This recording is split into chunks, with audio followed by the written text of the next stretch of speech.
Hello and good afternoon, everyone. Welcome to our March 2022 update webinar. This is Madison Slater. I am the VP of Security and Compliance here at JSCM and the local WatchGuard expert. So thank you for joining us. Sit back, relax. We've got an interesting 30 minutes for you, and let's jump right in. All right, so just a couple of housekeeping things. First off, all of your lines are on mute automatically. There is a chat function that is available if you need to ask any questions. We'll be happy to answer those at the end. And we will be recording this webinar so that it can be played back on our website at a later date if you or someone else on your team needs to jump in and take a look at any of the content that we're going through. All right, so as far as this month's topics, as always, we'll do an update on where we stand with firmware. I do want to talk a little bit about Cyclops Blink, give an update on that. And our big focus this week or this month is going to be our demo on creating segmentation with our interfaces and policies. We're going to be talking some implementation, but also just talking a little bit of theory when it comes to setting up your firewall. We'll talk about our upcoming training content. And then something new that we're doing, we're going to give you a little bit of exclusive content for those of you that are attending our webinar live. I'm going to share with you my top 5 tips to keep your policy organized. All right, so firmware updates. We always like to share where we are with firmware releases versus what we recommend. So we've got 3 tiers of licensing available depending on the firewall version that you are running. For our older XTM devices, the latest release is 12.1.3 Update 8. That was released back near the end of February. That is the recommended version for those devices. So if you are still running XTMs, please make sure that you get them updated to 12.1.3 Update 8. But honestly, more importantly, I would strongly push you to look at updating or upgrading that hardware because those boxes are severely behind as far as firmware releases go. Our Firebox T10, T15, T30, T35, and some of our smaller M series devices like our M200 and M300. The latest release for that is 12.5.9 Update 2. Also released back at the end of February. That is the recommended version for that one from our perspective. So if you have any of those models, please make sure you're getting them upgraded to 12.5.9 Update 2. And then for our other or remaining T series and M series, these are going to be some of our newer boxes or larger boxes. 12.8 was actually released on the 17th of March. Now, 12.8 does come with some cool new features, but that is a big jump in firmware. And we at JSCM Group like to proceed with caution. So we are actually recommending right now that you stick with 12.7.2 Update 2. 12.8 is really new. My general rule is that I wait until they at least have an update 1 on that firmware version just to patch any known issues. So we will continue to update you as we see 12.8 get a little bit further along. But as much as I like the brand new form and functionality of new firmware, I also like to proceed with as much caution as I can. All right, so just to give an update on Cyclops Blink. So this came out at the end of February, actually the day of our February webinar. So we talked about it very briefly. We have put out some communication about this. If you have logged into the WatchGuard website or if you follow WatchGuard in any capacity, I'm sure you have seen lots of information about this. We just want to give a quick overview of what happened with Cyclops Blink. Talk a little bit about it from a security perspective of how WatchGuard responded and just some general takes on it. So just to sort of run through what this was, WatchGuard first announced Cyclops Blink at the end of February. This was something that they were aware of, but obviously had been doing a little bit of research on it. They were actually working with FBI and some other industries to determine what the actual ramification was. This state-sponsored botnet was identified to have impacted a very small number of firewall appliances. When the alert came out, they were estimating about 1% of WatchGuard devices out were actually impacted by Cyclops Blink. Now, what caused this was, or where specifically you were vulnerable, if it was a firewall that had unrestricted management access from the internet. Now, just from a general security practice, you should never, ever, ever, ever have unrestricted access into your WatchGuard firewall. The two big policies that you need to pay attention to are the WatchGuard Web UI policy and the policy just called WatchGuard. If those say something like any external or any in the from field, we've got a problem. So those were the devices that were particularly at risk. And by at risk, it could have been it was open for a few minutes. Attackers are fast, so they could get in and do things very quickly. It is always, always, always important to ensure, no matter what, your remote access into your firewall from a management perspective is never open. And this is just one of those reasons, many reasons, why things like that are important. Now, as soon as they released that this was an issue, they had prepped firmware to be released at the same time. And this was our 12.1.3 update 8, our 12.5.9 update 2, and our 12.7.2 update 2. Those firmware versions would basically restrict the vulnerability from happening in the future. Now, if your firewall had already been impacted, these firmware versions did not do anything to fix that. It was purely from a just moving forward standpoint. They also released WSM 12.7.2 update 3, which includes a tool that you can test to see if your firewall was impacted by Cyclops Blink. Now, the big unfortunate piece of this and why it is important to always adhere to the most secure principles as possible just to avoid things like this. Any device that was found to be impacted would have to be put into recovery mode, upgraded to one of the firmware versions that they released with the fix, and the recommendation was to have its configuration completely rebuilt. The reason for that is that WatchGuard could not guarantee that if you loaded an old config onto that firewall, it wouldn't have the same open access. So their recommendation was wipe it and start all over. Firewalls are always going to be a potential point of entry just from a perspective of they sit at the edge of our network. So we need to make sure that we're doing absolutely everything that we can to ensure they are protected. Now, one of the things that we do here at JSCM Group is we do policy reviews. There's something that happens, I'm sure all of you have been in this position, where you look at something so many times, you start ignoring the details. If you are ever concerned about the security of your firewall, not just from an external perspective, but also just from a policy perspective, what do my users have access to? Do my security services, are they actually applied correctly? We spend a lot of time thinking about WatchGuard and looking at WatchGuard, so we are always happy to perform those policy reviews for you. Just give you a second set of eyes, recommendations on things that you can make it better.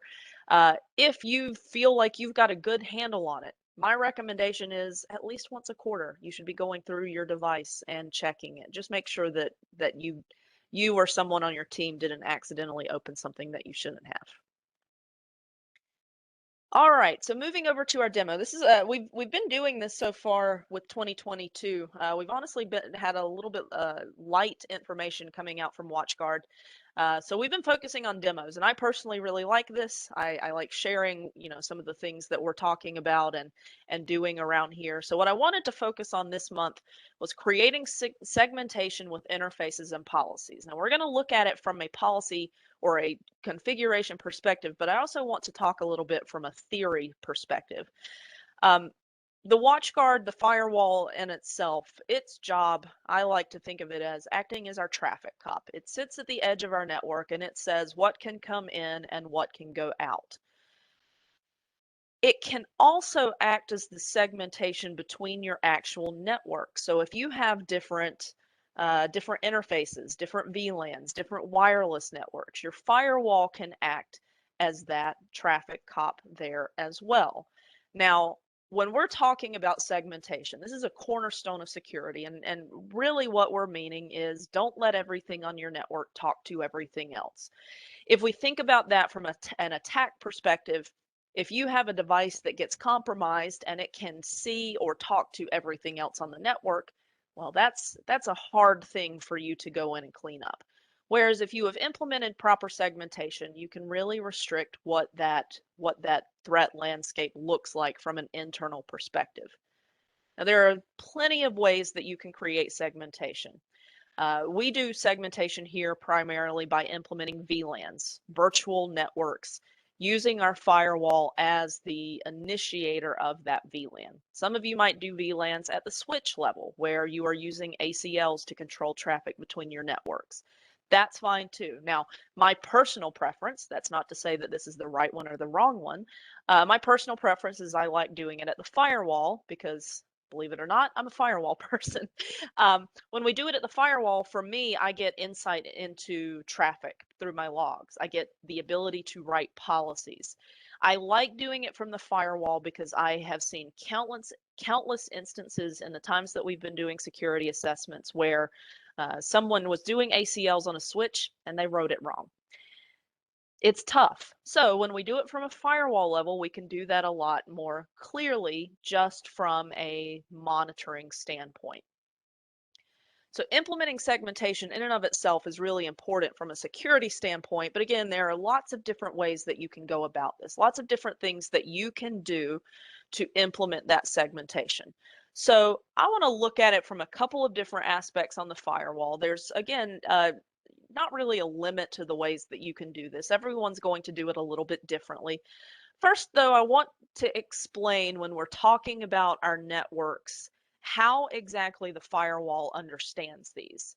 So when you've got a brand new firewall, factory default, you're going to have one external connection, one trusted connection, and multiple optional connections based off of whatever model firewall you have.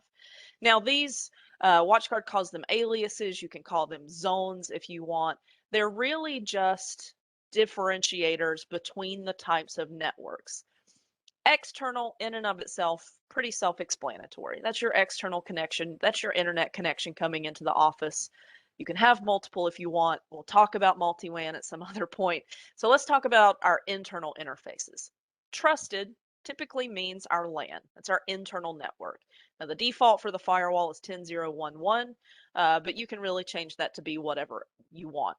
The other interfaces that we have are referred to as optional, and really what WatchGuard means with optional is a mixed trust environment, something that you don't fully trust, but that's still behind your firewall. That could be a million different things. It could be a phone network. It could be a guest network. It could be a DMZ environment. You choose. Now, I have taught WatchGuard long enough and I've taught enough classes to sort of pick up on when people are getting a little confused on exactly what WatchGuard is doing with these. Now, there's often a misunderstanding that interfaces of the same type can talk to each other. So if I set up multiple optional interfaces, there's often a misunderstanding that interfaces of the same type in the same zone can communicate. That is not true.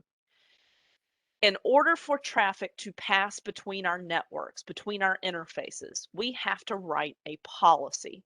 So setting up your network interfaces is just the first step. You can make these interfaces be whatever you want. Setting them as the same type or the same alias piece does not mean that they can automatically talk to each other. Where the specification comes is going to be in how we write our policies.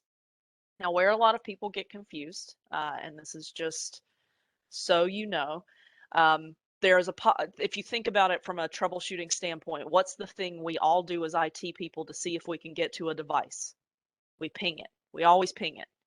There's a policy on our firewall for ping that says from any of our networks internally, we can ping anything, including other networks. That's where people get confused. I am convinced that's what causes the confusion. So the interfaces themselves, there's no actual communication between them unless we write a policy. Now, you can go in, you can set all of your interfaces as trusted if you want. Cool. You can set them all as optional. Cool. That's up to you. Now, what I really like to do, if we're talking about pure segmentation, I want to make sure that my networks are purely separate. We do need to be aware that we have policies like the ping policy, which automatically allow that kind of thing.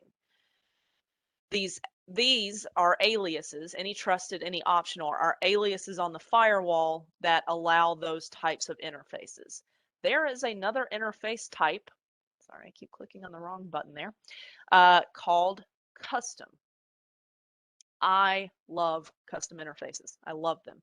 Why? Because they are not automatically included in those any trusted or any optional aliases. So what this means is for me to write a policy, or for me to allow this traffic to get to its destination, whether that's another network or out to the internet, I have to specifically add this into my policies.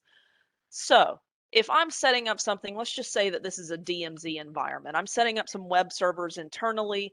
I need them to have some access, but I'm really cautious because it's DMZ. It's going to be open to the outside world. I want to make sure that there's nothing internally that it can accidentally touch.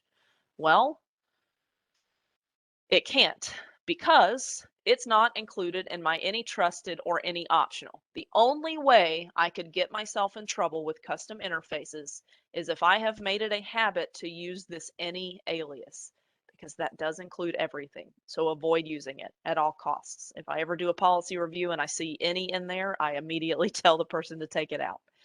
So now to get this DMZ environment to what I need it to, I have to add it into my policy.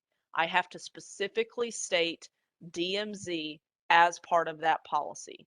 So I can give it outbound access. If I need to give it internal access, then I will specifically write that in my policy.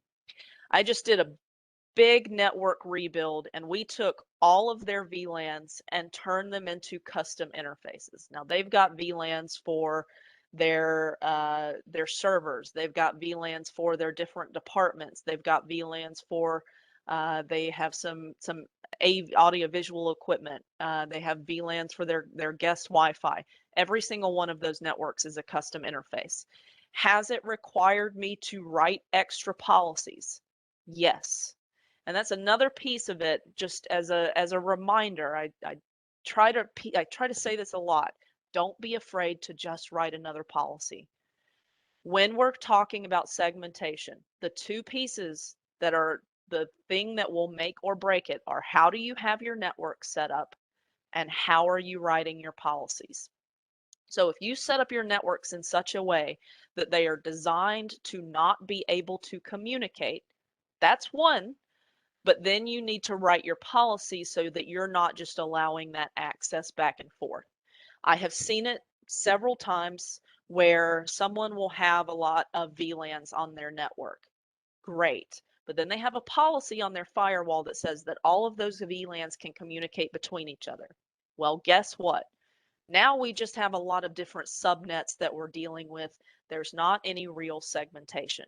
So you need to make sure when you're setting up your firewall, if you're going back in and checking your firewall to see, is there a way I could do this differently? Remember that, first of all, it doesn't technically matter if an interface is trusted, optional, or custom. Internally, it's all the same thing. Where it comes down to is our policies.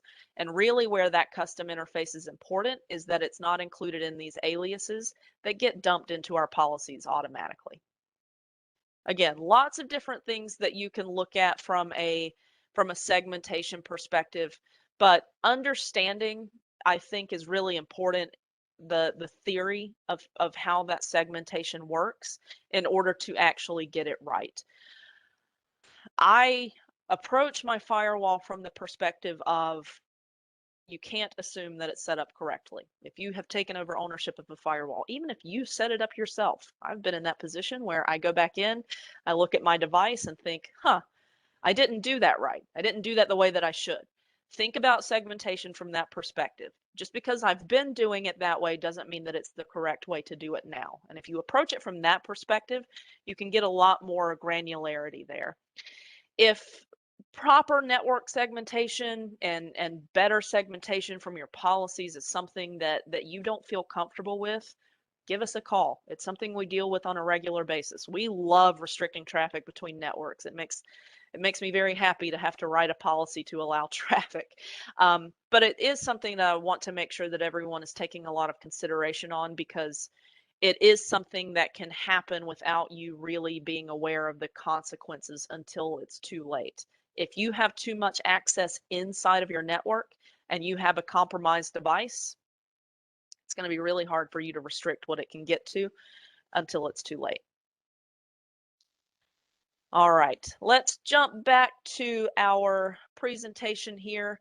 So, real quick, I want to go through before we get to our exclusive content that's going to be just available to you all here in the webinar. I want to go through real quick. We've got some training sessions coming up between now and the end of June. We're going to some fun places. I'll be in Phoenix here in the middle of April. Stephen, our other trainer, will be teaching a class in Orlando near the end of April. We have a Chicago class as well as a Las Vegas class. So if you want to, it's not too hot in Vegas at that point. So if you've been wanting to visit the West Coast, that might be a good class for you. We'll be down in Atlanta at the beginning of June, and then in Nashville at the end of June. So lots of cool classes coming up, both in person and virtual.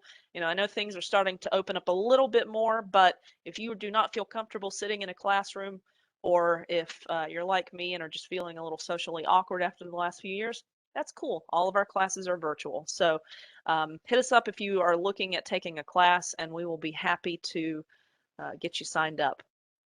All right, so now to our questions. If anyone has any questions, please feel free to send them over, and I will be happy to answer those and send you all on your way on this wonderful Wednesday afternoon.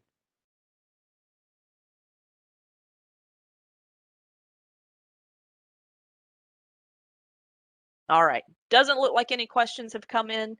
If at any point you have questions in the future, if you want to dive a little bit more into anything that we talked about on the webinar today, please feel free to reach out to me. My email address is here on the screen. You can also reach out to your designated account manager, or honestly, just anyone here at JSCM Group, and we will point you in the right direction.